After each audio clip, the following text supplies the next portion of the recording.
провокацияга, ушу бардык нерсеге аларга өнөктөш болуп атат. Эч кандай чара да колдонгон жок, аны ким сураган да жок. Бирок мына иш боюнча гана сурап коюп атат, бирок бул көрсөтмөлөрүн жакшы берип атат. Мына мынтип айтат. Так. Ошол кошуналар жолдош саат 12:49-да тергөөчү атын Нурлан деп тааныштырып, кошуналар сенби деп менден сурады. Мен ага ооба менмин деп айтсам, ал мага менин кабинетиме кел деп айтты дейт. Ошондо мен Кыргыз Республикасынын Ички иштер министрлигинин ички иликтөө кызматынын кызматкерине мага Нурлан аттуу тергөөчү звонок кылып кабинетине чакырып жатканын айтсам, ал мага кабинетине барбай, башка бир шылтоону айтып туруңуз деп айтты.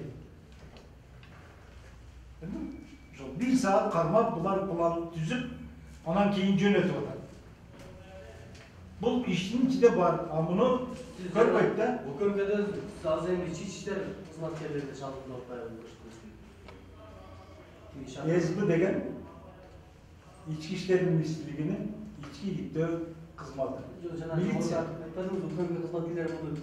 УКМКнын кызматкерлери бул жерде 15 адам болгон. УКМКнын кызматкери бул жерде кылмыш ишин козгоп алып токтоо менен чогуу болуп атат. Бирок ошонун ичинде жанагы Абдыкайымов деген, Алмаз Абдыкайымов деген СБлардын жетекчиси. Ошол айтып атат, туруптуу деп. Бардыгы чогуу. Анан эми бул жерде 15 бир ооздон айтпайт да. Бирөөсү айтып атат. Именно бул Кошуназар ким туруптур дегенди айтып атат да. А ошол 15 адам планды чогуу түзүп атат. Фамилиясын айтып койсоңуз, ошо туруптур деген кызмат. Абдыкайымов Алмаз. Ошол жерде жанагы СБнын ыкчам кызматынын жетекчиси. Ошондо жанагы шофер акча бергендигин мойнуна алып атабы? Бергим деп көрсөтмөнү кандай берип атат? Бергим. Ооба, акчаны бергим деп атат. Тергөөчүгө бергим деп. Ал контрабанда менен эгерде жүктү алып өтпөсө, акча бермек эмес. Ал өттү, өзүнүн күнөөсүн билет, ошон үчүн акчасын ушул. Жок, жүк контрабандалык жүк болгон эмес. Болгон эмес, бирок акча бердим деп атат. Ооба, Кыргызстандын өзүнүн эле аймагынан жүктөп барып, контрабанда деп алган. Деп чалган. Чалган эт, ооба, чалган. Дагы барбы ошол сыртка кимдер чыкты, айдатып турган кимдер? Сиздер дараңыздардан сыртка чыкты. Ал Өзбекстандын чек арасына кирип чыккан эмес, а? Кандай? Өзбекстандын чек арасына кирип чыккан эмес тууралуу далил барбы? Далил болдубу? Кыргызстандан деле жүк. Жок, ал шофер боюнча такыр эме иш.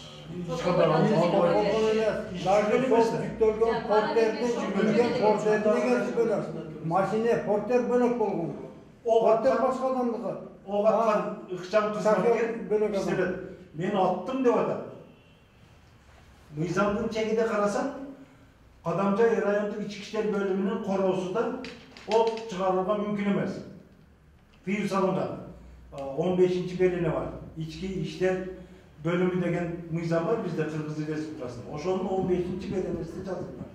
Кайсы жерде атыш керек, кандай учурда атыш керек. Ал резиновый болсо Ал мен аттым деп мойнуга алып атат. 2 жолу аттым деп атат. Бирок ага эч кандай жаза чарасы жок. Аткандан качты да, Аткандан кийин качып атат. Бирок качкан учурда дагы мыйзамда көрсөтүлгөн 15-белинеде. Ал жерде атканга болбойт. Себеби ички иштер бөлүмү шаардын ичинде. Башка адамга тийиш мүмкүнчүлүгү бар. Ошондой нерсени бардык нерсе 15-белинен алып карасаңар, ошол жерде жазылган. Кадамжай райондук ички иштер бөлүмүнүн короосунда атуу мүмкүн эмес. Атканды мойнуга алып атат, эч кандай жаза чарасы колдонулбайт. Ошол эле ыкчам кызматкер 3 күндөн кийин Өзбекстандан бирөөдү чакырып алып сурак кылып атат, түшүнүк кат алып атат. Кайра дагы Өзбекстанга киргизип атат. Мамлекеттин чек арасын мыйзамсыз бузганга темиргечи болуп атат. 2 жолу бузганга, чыкканга, киргенге. Ага чара колдонбой жатат. Мына өзү жазып атат. Чыгып келди, түшүнүп каталдым, кайта кирип келдим. Ага дагы чара колдонбойт. Ошондон биз айтып атабыз, бул демек кимдир бирөөлөргө кол тийбестик бар окшойт. Укук коргоо органдары да эч кандай мыйзамга баш ийишпейт. Президенттин коррупция менен күрөшүү аракетиге эмини бөгөт болушуп атат. Албетте президентти алдап атса керек. Эми эгерде жөн эле эң алгач ушуну айтып атайт дейин дегенге болбойт. Себеби кээ бир жерлерде көптөгөн коррупция менен күрөшүүнүн натыйжалары көрүнүп атат.